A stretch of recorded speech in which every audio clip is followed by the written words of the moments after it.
worship Allah is with hope. With fear, with love, but with hope as well. That Allah subhanahu wa ta'ala, we have hope in Him that He will definitely forgive us, inshallah, if we sincerely turn to Him.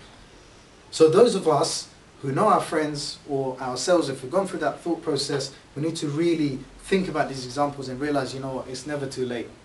It's never too late to change. Get this in our own system, inshallah, and that will give us confidence to start making that change. And definitely share these examples with your friends. Get them to understand. I know it's not in the nature of human beings to forgive. You know, often the reality with the youth is if I go to another postcode, or maybe not me, but generally brothers, I get a beard, or light beard anyway, I get away with it. I give salams and alhamdulillah. But generally youth go to another postcode and all it takes is eye contact, and what do you have? Just beef.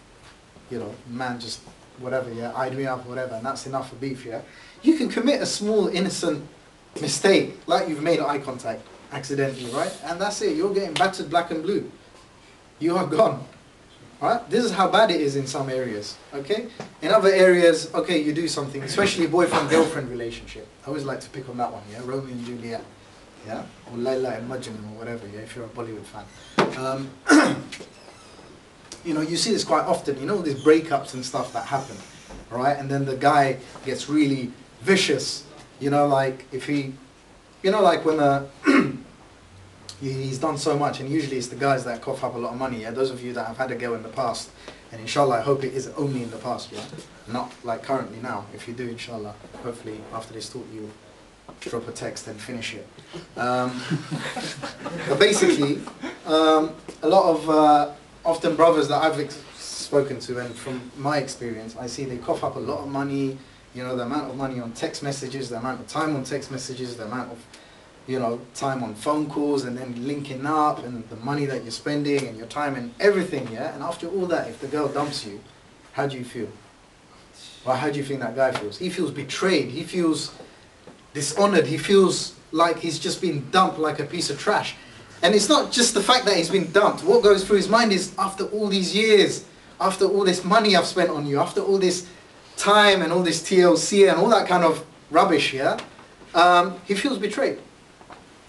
And the point I'm trying to get at, this is something we actually need to think about as well, because Allah subhanahu wa ta'ala, we have a very special relationship with Allah subhanahu wa ta'ala, a relationship that is far more superior to this boyfriend-girlfriend relationship, okay?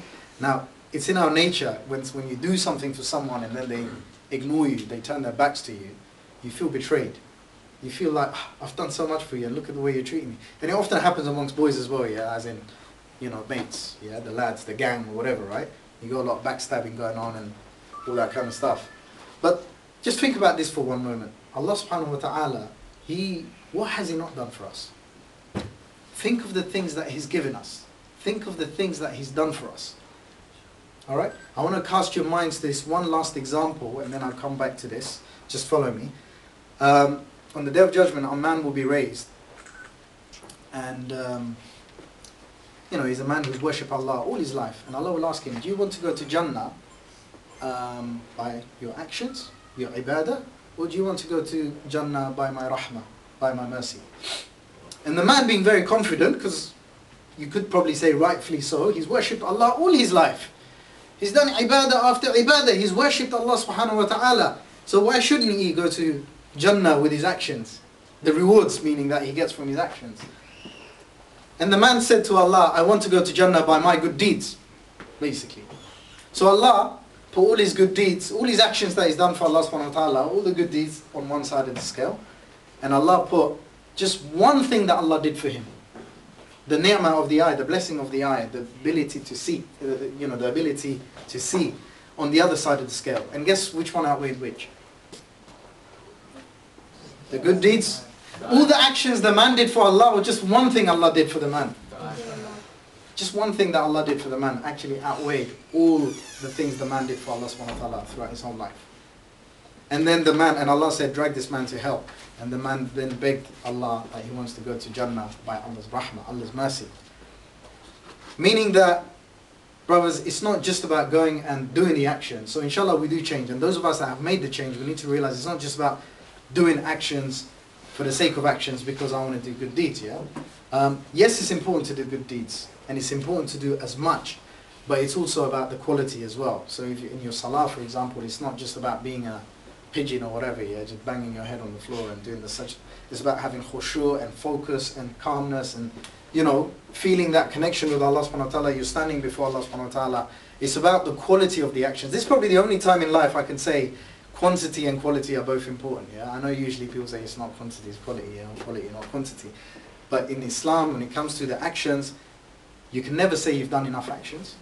And even if you've done many, many actions, you never know if Allah subhanahu wa ta'ala has accepted those actions. So therefore you've got to really put your heart and mind and make sure that actions are of quality. But ultimately these two things achieve Allah's rahmah, and that's what you want to earn on the Day of Judgment, so that you can go to Jannah inshallah by Allah's rahmah, Allah's mercy. So to finish off this point, recognize that Allah subhanahu wa ta'ala has done many things for us, brothers. The relationship with Allah subhanahu wa ta'ala is far more superior than anything else that we have, and we just need to open our hearts and minds and start realizing this. A lot of people don't want to change, don't want to come to Islam because of their boys, what their boys are going to think. A lot of guys don't want to come into Islam because their girl, she's not ready to change. The amount of times, brothers, we've been speaking to trying to get them to come into the deen, and one thing it always ends up coming down to, but you know what, bro, I've got a girl, and it's the same old story, yeah? But alhamdulillah, equally, I know personally there's some brothers here in the audience who have also recently just dropped their girls like a ton of bricks, inshallah, alhamdulillah, because they want to start practicing, which is the right thing to do. Because at the end of the day, Jannah and worshipping Allah is the most important thing. I'll finish it here and we'll open up for Q&A and stuff, because I think I'm going on for a while now. But I hope the basic messages come out on mercy, forgiveness, and salvation. As in, can you be saved? Can you go to Jannah? Is there hope? Of course there is, inshallah. We have some short time, brothers.